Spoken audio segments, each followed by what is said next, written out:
lot of young people, they give up so easily. I had a girl call me up saying she wanted to kill herself.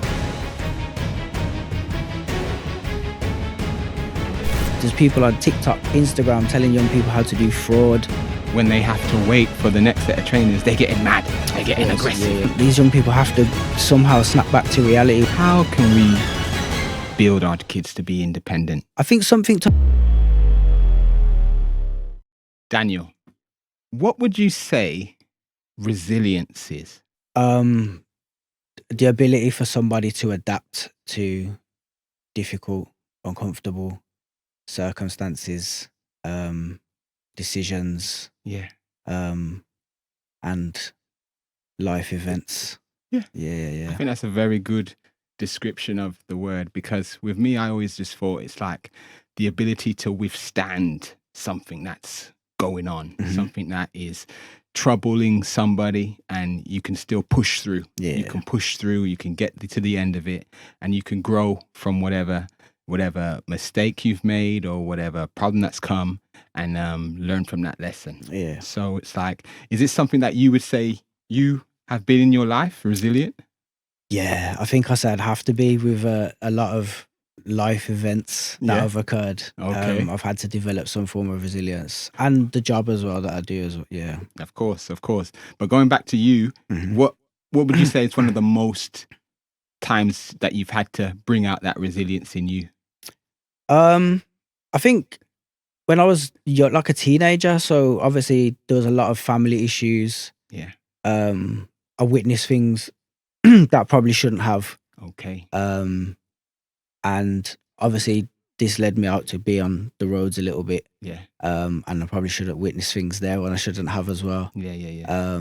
So Did you have a goal that you were working never towards? as a young person. Okay. I've never, not until about the age of 30 ever had a goal. Okay. Yeah. See that. But did your family members keep you from certain things or keep you motivated? Because how did this resilience in you get watered in a way, would you say? I think I've had two elements to my family. One is do good, and one is do whatever you feel. Yeah. And I've been like treading the line between the two and very conscious of the need to do good. Okay. So I've kind of, even in resilient times, instead of breaking and folding to certain individuals, I've tried to stay resilient and say, no, I'm going to make the positive decision. Okay. Yeah. But in this community that me and you both work in, do you find that there is a sense of resilience in the kids that we have now?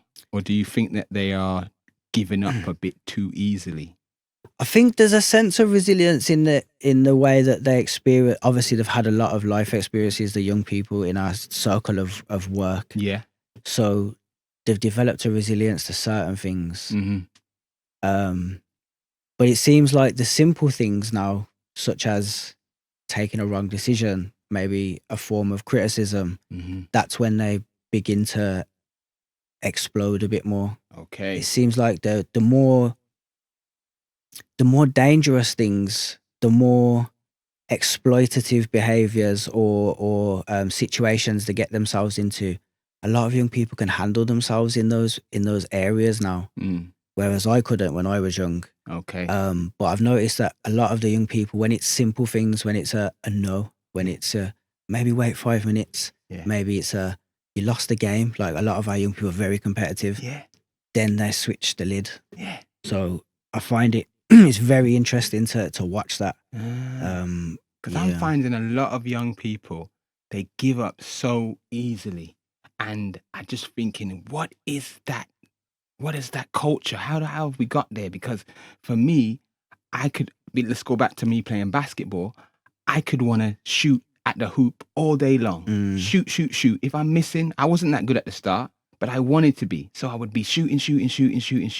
Come back the next day, starting at school early in the morning, finishing late at the school. I just wanted to be better. But then when I'm at the school where I sometimes work, these kids, if they're not getting it in after 10 minutes, they're thinking, forget it, I don't want to play. They're kicking the ball. They're just, we're playing basketball, but they're kicking it at the ceiling or they're kicking it at people. And I'm like, but I thought you said you wanted to be in a team. Like, don't you? Nah, forget that. I can't bother. Da, da, da, da, da. And then they're onto something else. But then even when they go onto something else, then they don't stay there. They don't stand the test of time. But this then goes back to what you said with what's going back at home, because this coddling culture, where we're trying to protect these kids and protect them and trying to show them, oh, don't worry about it. Da, da, da. What do you think about that? I think it depends in the context of what we do. I think obviously with some of the young people we work with, they're displaying negative behaviours, and some parents, not all, will reward with gifts. And I don't know if that's out of fear, if it's out of trying to keep the peace. But it seems like even though they're young, their child is a ball of chaos, and they don't really need wrapping up. They'll protect them. Overprotection. Yeah, and that can stem into things like lying for their child. That could stem into getting into debt for things like the coddling doesn't stop sometimes. Do you get me? And it takes it into different realms, but it can't help. It can't. These young people have to somehow snap back to reality one day and get that independence. Yeah, because that's what we're trying to do. It's the battle between overprotection and trying to keep them safe. And if you see somebody going through a trauma, going through some kind of thing, all right, how can we support? Da, da, da, da. But then you've also got the other side where you're trying to give them independence. And tell them that you do have to learn how to stand on your own 2 feet. And we won't always be there to give you that money, to give you those new set of trainers that you damaged because you didn't really appreciate what we'd given you. So when they have to wait for the next set of trainers, they're getting mad. They're getting aggressive. They're wanting to break things in their bedroom, break things in their house. They're not wanting to go into class because they've been given so much. But it's just like, where do we draw the line? How? I think with this era of young people as well, they've got so many outside influences. There's people on social media telling young people to misbehave. Do you know what I'm saying? You can have these trainers, do it like that. There's people on TikTok, Instagram telling young people how to do fraud. What do they need to be resilient for? Just move on to the next thing. Get it? This ain't working.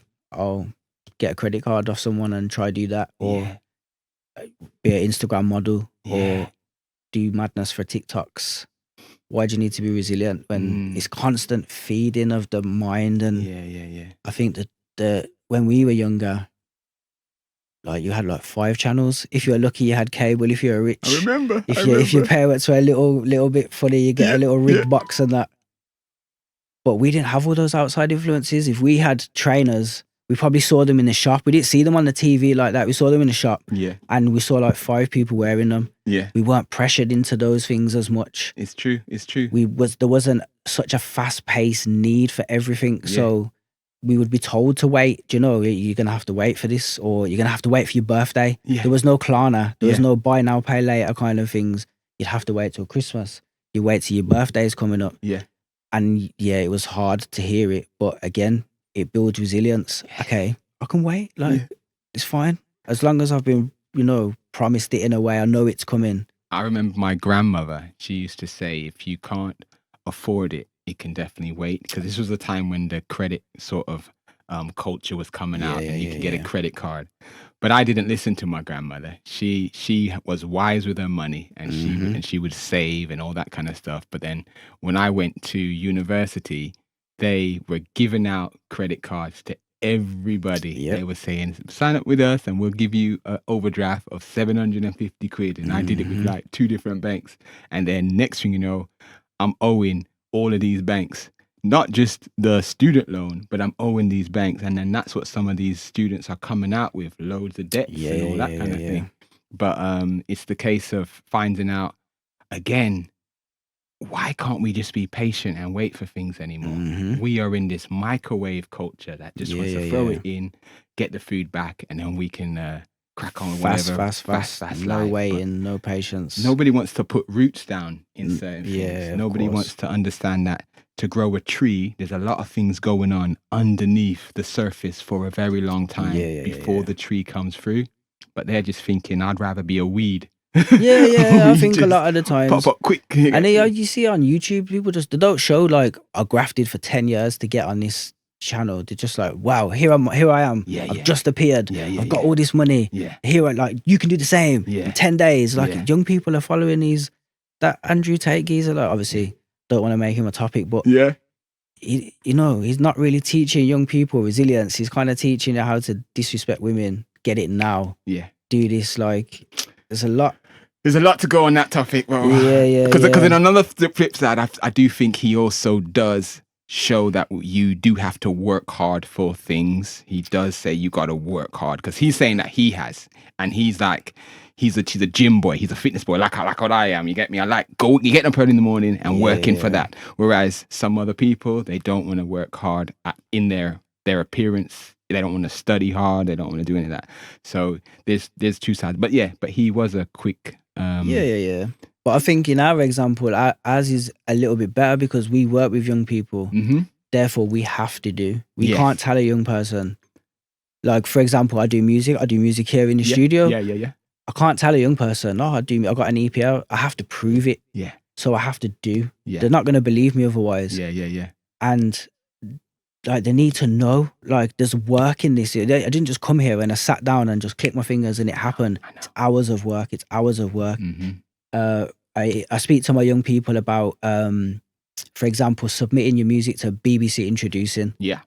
Watching them listen to it, don't play it. Yeah. And that's what we speak like we do sessions on resilience. Yeah. It's like there's a perfect example. Yeah. What are you gonna do? Quit? Exactly. Nah. Exactly. You can't quit because one day someone's gonna listen to it. You know the story about Ed Sheeran? Yeah. That's a story that I would tell those kids all the time, to say how many places did he actually do open mics in all over America. He didn't even have a house. He was just busking. And then finally, obviously, Jamie Foxx picks him up. Life changes. Yeah, man. So, but people don't see that. They just see Ed Sheeran now, just doing all those kind of things. Just see the money and the clothes, and this is it. Don't see the rejection and the heartache and the resilience to get through it. Well, but yeah. So going back to when you were growing up, the resilience was obviously there. The resilience was obviously something that got you through to where you are now. In terms of how you are working with the young people right now, what is it that sort of keeps you wanting to work with them? Because I know we both have to be resilient. Yeah. Because what we're seeing in these places when these kids come in with a lack of respect for their elders, with a lack of motivation to do any work, what keeps you going?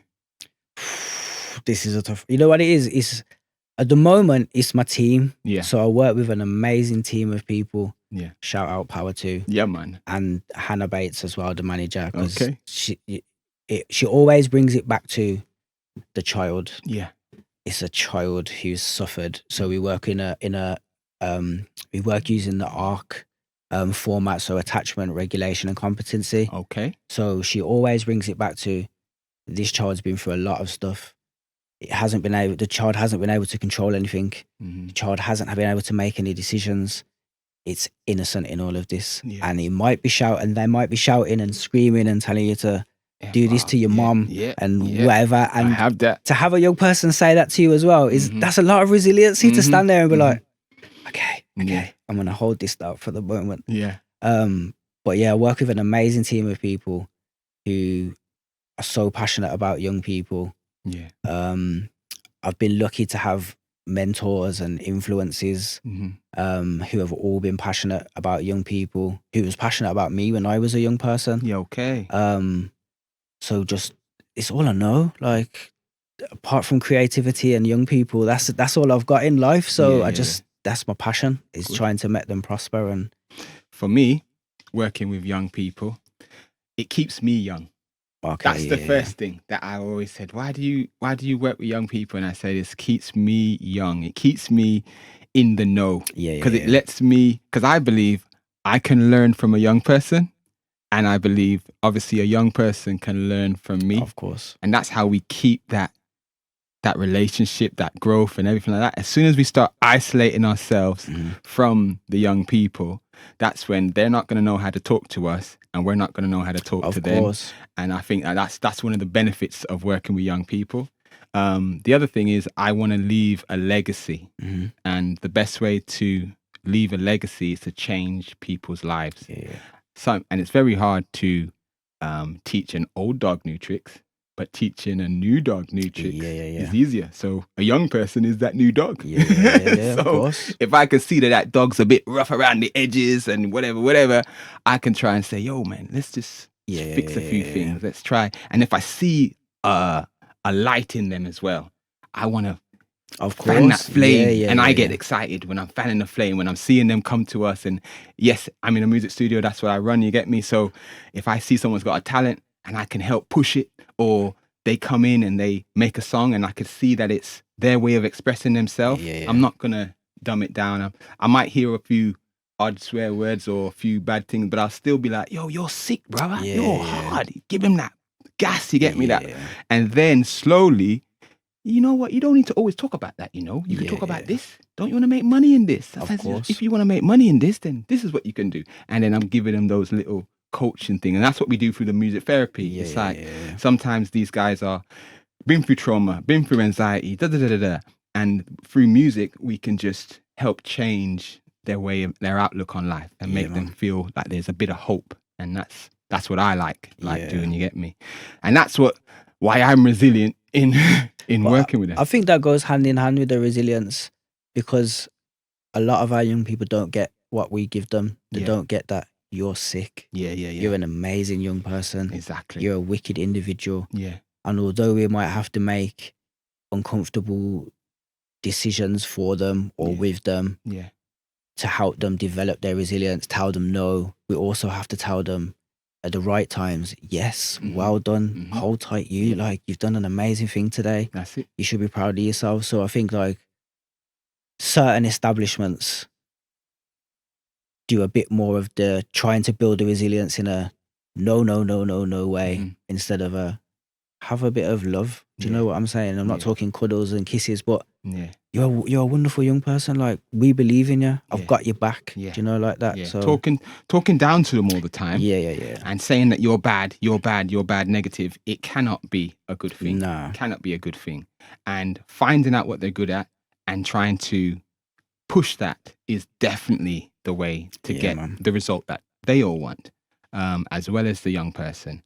But I do find, though, that forcing a child to come to school, to sit in a room that you know full well he's not seeing the benefits from or the reasons for being there, because these kids have come from crazy lives, crazy outlooks. They're being talked to about Macbeth, and they're just trying to think, yo, I haven't had dinner today. Those are the more important things, or breakfast today, whatever. Those are the more important things for them. So what do you think about that? Is that because they're going to say, right, we want them to be resilient in the fact that they need to study to have this test for English or whatever. Whereas a lot of these kids are like, no, I don't want to study because I don't really see the benefit for it. I think obviously the young person in that situation, they know themselves. My opinion is they just need maths and English. Everywhere I've been, I've worked in a college, I've worked in a school. As long as you got your A and C's, and you A can to read C's in and maths add. and English, Yeah. you're blessed. Obviously, for your specific subjects, your sciences and stuff like that.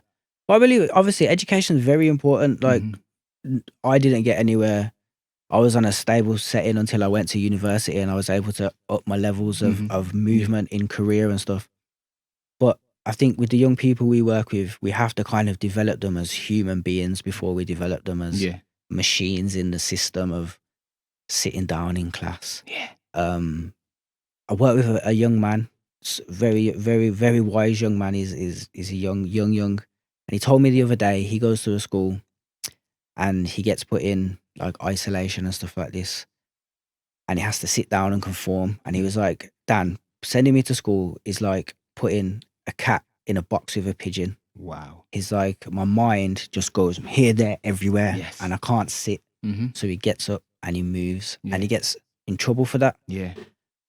But I think, you know, however many, I don't know, the increase in young people that have ADHD, ASD, types of Asperger's, they have to be accounted for now.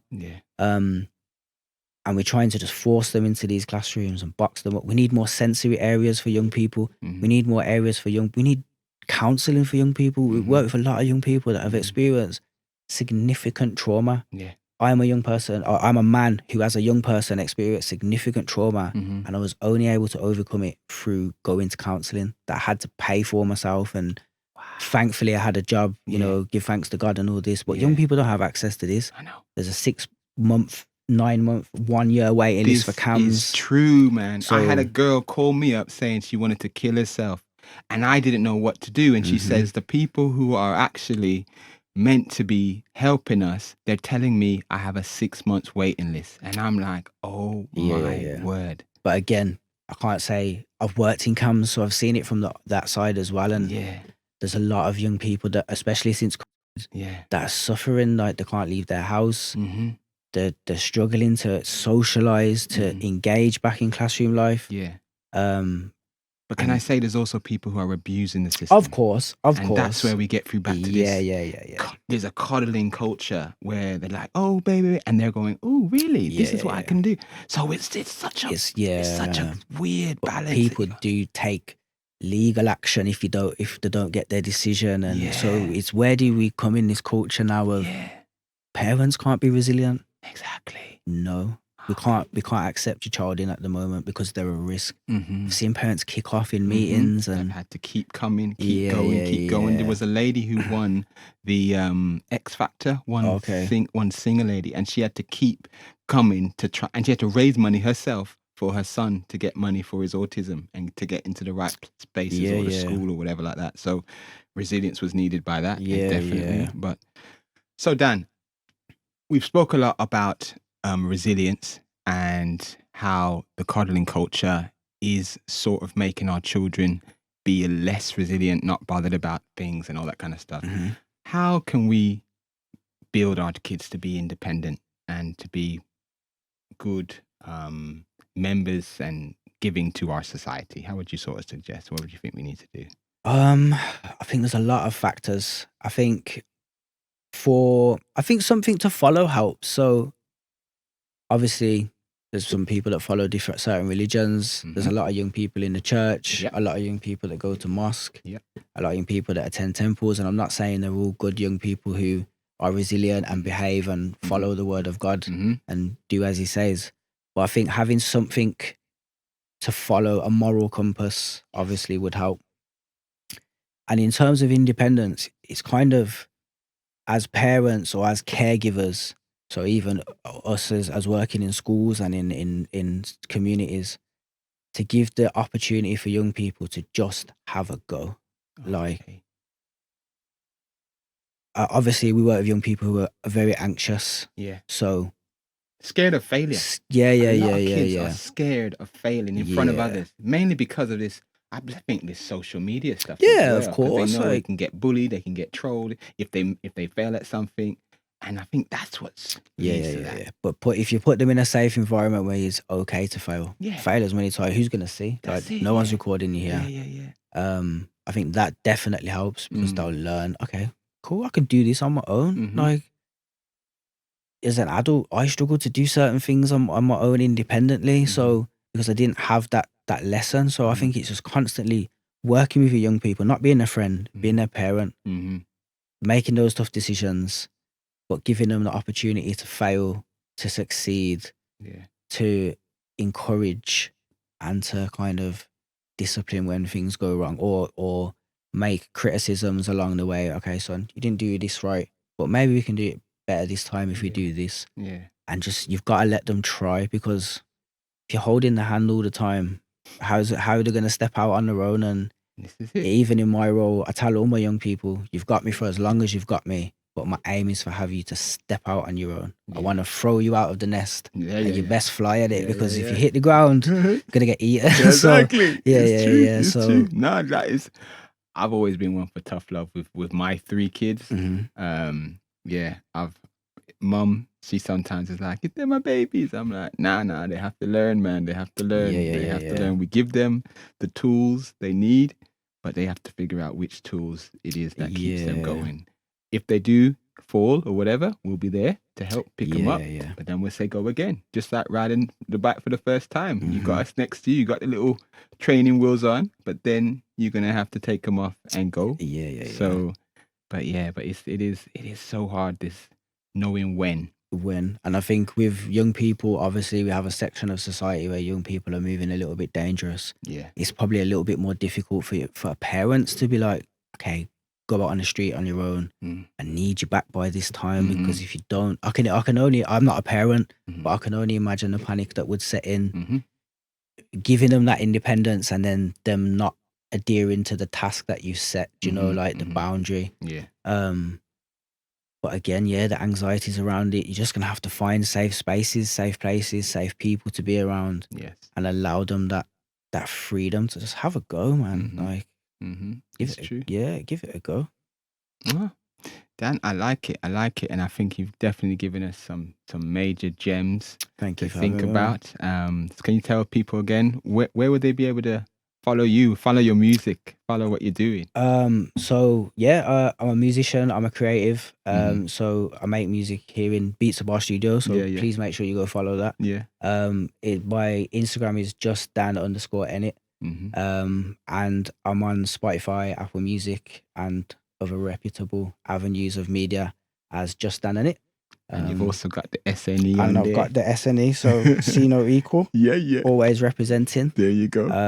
And shout out Power 2 as well for the good work that we're doing in Wolverhampton at the moment. This is it. I definitely have worked with Power 2 for a good while. Yeah. They've been bringing guys down to the studio and some of the differences we've been making in a lot of the kids' lives. Just giving them something to work towards, whether it's an EP, whether it's just getting a song recorded. It's really good to see. Yeah. And we'll just continue doing it. And the connections with Power 2, with Yacht, Catch 22. Yeah. There's a lot of guys doing some amazing things, and you guys are superheroes, man, because you're keeping these kids engaged. You were talking to me about sometimes you're out till 9 o'clock with some of these kids, and it's just like other people, they wouldn't want that job. They wouldn't want that job. But it seems like you've got a great team, like you've just said. Yeah. And that's what keeps you getting up and wanting to work with these kids.